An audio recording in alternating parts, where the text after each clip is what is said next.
নমস্কার বন্ধুরা, আপনারা কেমন আছেন? আশা করছি ভালো আছেন। আমাদের চ্যানেলে যদি আপনি প্রথম বা নতুন হয়ে থাকেন তাহলে অবশ্যই চ্যানেলটি সাবস্ক্রাইব করে দিন এবং ভিডিও ভালো লাগলে অবশ্যই লাইক, কমেন্ট এবং শেয়ার করবেন। আজকে আপনাদের সাথে যেই ব্যাপারে আলোচনা করব তা হলো যারা মিথুন রাশির জাতক জাতিকা রয়েছেন আপনাদের কেমন কাটবে এই সপ্তাহ, অর্থাৎ 7ই অক্টোবর থেকে 13ই অক্টোবর পর্যন্ত আপনাদের কেমন কাটবে সেই ব্যাপারেই বলবো। আসুন জেনে নিন। এই রাশির জাতক জাতিকাদের এই সপ্তাহে স্বাস্থ্য সংক্রান্ত সমস্যায় পড়তে হবে না, তাই তাদের মানসিক ও শারীরিক চাপ থেকে দূরে রাখার পাশাপাশি তাজা ফলমূল এবং সবুজ শাকসবজি খাওয়ার পরামর্শ দেওয়া হয়। রাহু যদি আপনার চন্দ্র রাশি থেকে দশম ঘরে অবস্থান করে, আপনি যদি এই সপ্তাহে আপনার আর্থিক অবস্থানকে শক্তিশালী করতে এবং অর্থ লাভ করতে চান, তবে আপনার জন্য সাফল্যের মন্ত্র হলো যে আপনি আপনার অর্থ শুধুমাত্র সেই লোকদের পরামর্শে বিনিয়োগ করুন এবং তারা আপনার চেয়ে বেশি অভিজ্ঞ।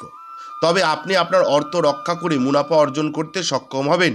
আপনি যদি পার্টি করার কথা ভাবছেন, আপনার ঘনিষ্ঠ বন্ধুদের আমন্ত্রণ জানান, কারণ অনেক মানুষ থাকবে যারা আপনাকে উৎসাহিত করবে।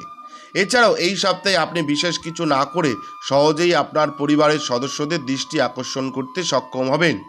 শনি আপনার চন্দ্র রাশি থেকে নবম ঘরে অবস্থান করছে, যার কারণে অফিসের কেউ কর্মক্ষেত্রে প্রতিটি কাজ এবং লক্ষ্য অর্জনের জন্য আপনার দ্বারা পূর্বে করা প্রতিটি কৌশল এবং পরিকল্পনায় বাধা সৃষ্টি করতে পারে। এটা মাথায় রাখতে হবে যারা মিথুন রাশির জাতক জাতিকা রয়েছেন, যার কারণে আপনাকে অনেক সমস্যায় পড়তে হবে। তাই আপনার চোখ খোলা রাখুন এবং আপনার চারপাশে ঘটছে এমন কার্যকলাপ সম্পর্কে সচেতন থাকুন।